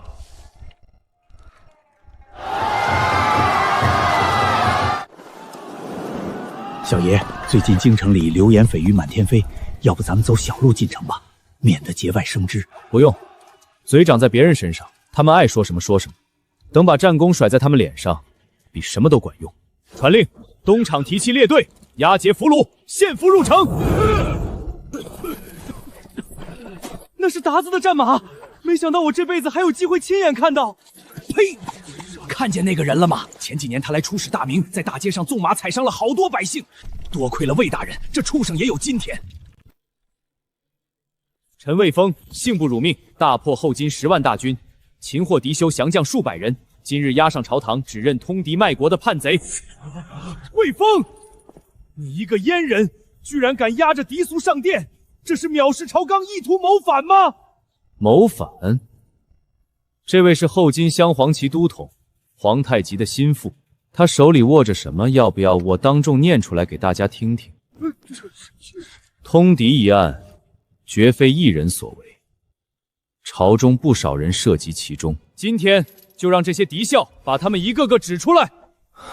说吧，都有谁？户部尚书毕自前、兵部侍郎王在晋、御史张维，都曾派人联络过我，许诺粮草军械，求我大金破城后保他们富贵。陛下，臣冤枉，是他血口喷人。冤枉！这些信上都盖着你们的私印，账本也记得明明白白。要是不服，就让锦衣卫去你们家里搜一搜，看能不能搜出这些赃银。陛下，臣是被逼的，都是那些老臣逼我的，臣也是万不得已呀。陛下，朝中蛀虫，勾结外敌，贪赃枉法，罪证确凿。通敌卖国，吸我大明的血，养肥了外敌，你们一个个全都罪该万死！走吧！爹，这是我理好的册子，冀州一事，我们缴获的钱财兵马都登记在上面了。儿啊，就没有一个可以拉拢的人吗？那倒不是，总兵赵帅教为人刚正不阿，是个可以重用的人，而且根本不用我们拉拢。这些年朝廷发军粮跟下雨似的，没准什么时候才有。赵帅教和他手下的兵穷得叮当响，只要我们给他稳定的粮草和银子，这些事儿你做主就行。不过皇上那边准备动用锦衣卫抄家，你觉得我应该怎么做？皇上要抄家，那就让他抄，不光锦衣卫，咱们东厂的人也可以去帮忙。不过嘛，那些官员家里堆成山的金银珠宝，一箱箱的银子金条，总得先从咱们手指头缝里过一遍才行。哈哈哈，这哪是抄家呀，简直是跟着皇帝捡钱。儿啊，你尽管在宫里跟着皇上办事，外面的事儿爹给你安排的妥妥当当的。折腾了这么久，也该把这些蛀虫彻底清理干净了。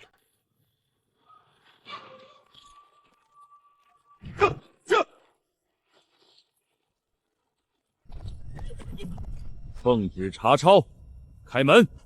我可是朝廷命官，你们敢动我，我要见皇上！哼，还以为自己是大人呢。都给我搜！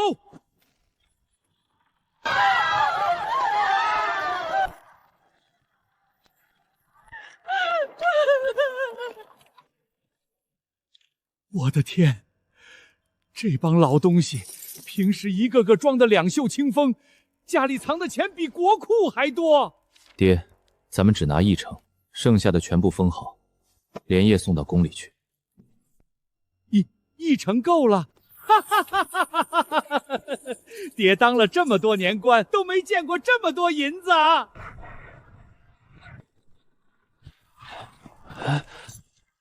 王尚书家、李侍郎家，院子里空空荡荡，家丁丫鬟全没了。昨天夜里，锦衣卫抄了10几家大官，全是通敌卖国、贪赃枉法的。那些平时耀武扬威的大人，一夜之间全没了。卫青啊，一夜之间就把京城的蛀虫连根拔起了，朕真是多亏有你这位肱骨之臣啊！为国除奸，分内之事。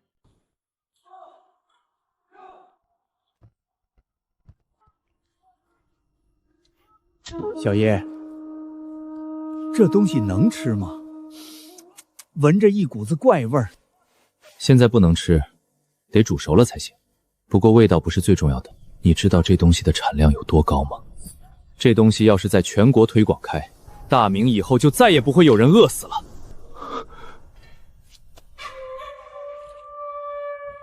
儿啊，你安排的事儿，爹办好了。那些铜铁什么的，皇帝看不上眼，干脆全部赏给你了。爹安排人运到凤阳，现在已经在仓库里了。不过有个事儿，咱们现在招的工匠太多了，鱼龙混杂，爹担心火铳的技术早晚得泄露出去。爹您放心，以后人多了，就让每个人只负责做一个部件，每个部件上都刻上工匠的名字和制作时间，哪里出了问题，直接找对应的人。这样既能保证质量，又能防止火铳被偷偷带出去。好办法，真是好办法！皇太极借兵蒙古，从龙井关大安口突破了长城边防，3天时间连占我4座城池。袁崇焕是养了一群废物吗？怎么这么明显的动作，居然一点防备都没有，拱手送出了4座城池？陛下，这是锦衣卫截获的袁崇焕的密信，他带着2万关宁军已经开拔了，但没有直奔边关，而是绕道往京城来了。赵律教率领4000人马拼死抵抗，没有援军，已经壮烈殉国了。陛下息怒。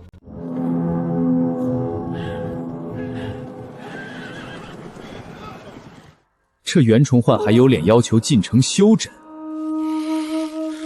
皇太极6万多人都从边关杀到京城了，他带着2万人，居然还落在皇太极后面。陛下，袁都师的人还等着回信呢，耽误不得。不见，我倒要让他看看，没了他，朕照样有办法守住京城。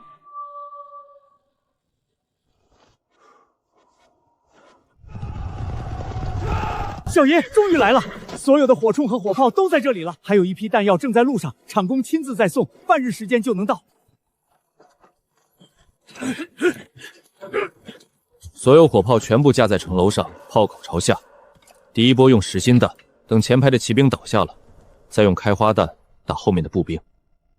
刘公公，这火铳营我就交给你指挥了，不管敌人扑上来多少，你只管指挥将士们开火就行。小爷放心。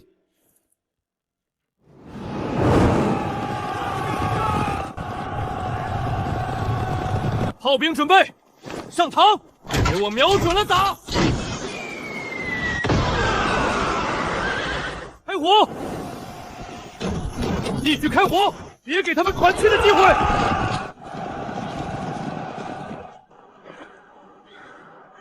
报！大汗，不好了，我们的增援部队遭到袭击，对方用的是火炮和火铳，大军全军覆没了。火铳，肯定是魏峰那小子。我说怎么京城城楼上没看见他？传令，大军掉头，明军主力在通州，杀回去！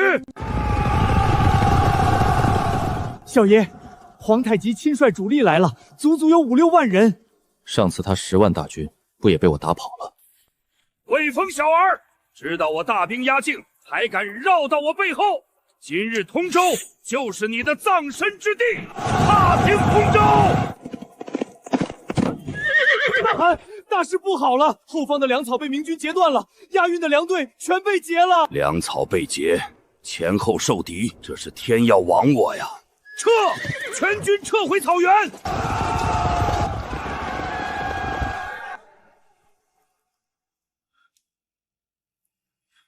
陛下，臣救驾来迟，罪该万死。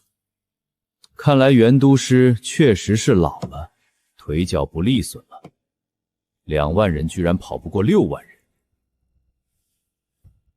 既然这样，你就交出辽东的兵权，回家养老去吧。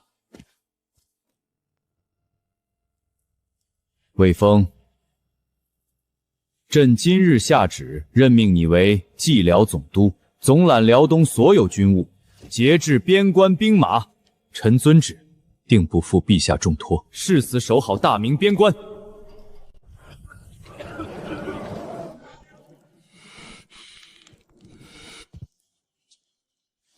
陛下，臣有一计，可解燃眉之急，救100万灾民。魏峰，你有何良策？凤阳、苏州、扬州等地的粮庄，我早就命人大量种植土豆了。这东西耐旱，产量还特别高，1亩地能收好几千斤，足够灾民吃饱肚子。现在正好是收获的时候，此物蒸补可食用，现已囤积数千万斤，足够赈灾，安抚流民。你说有多少？几千万斤！天不亡我大明啊！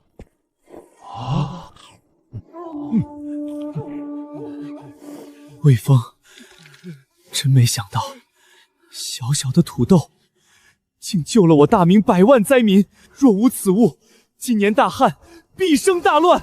若无此物，今年大旱，必生大乱。陛下，民以食为天，只要百姓有饭吃，大明的根基就稳。魏峰，你真是我大明的栋梁，以后需要多少人力物力，户部全力支持。另外，朕打算把安阳公主许配给你。就你那点小把戏，还想瞒过朕？不过只要卫青忠心为国，朕就当什么都不知道。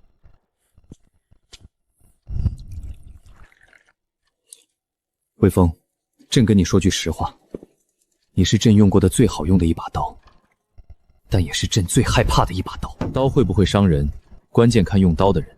要是用力太猛，难免会伤到自己。哈哈哈哈哈哈！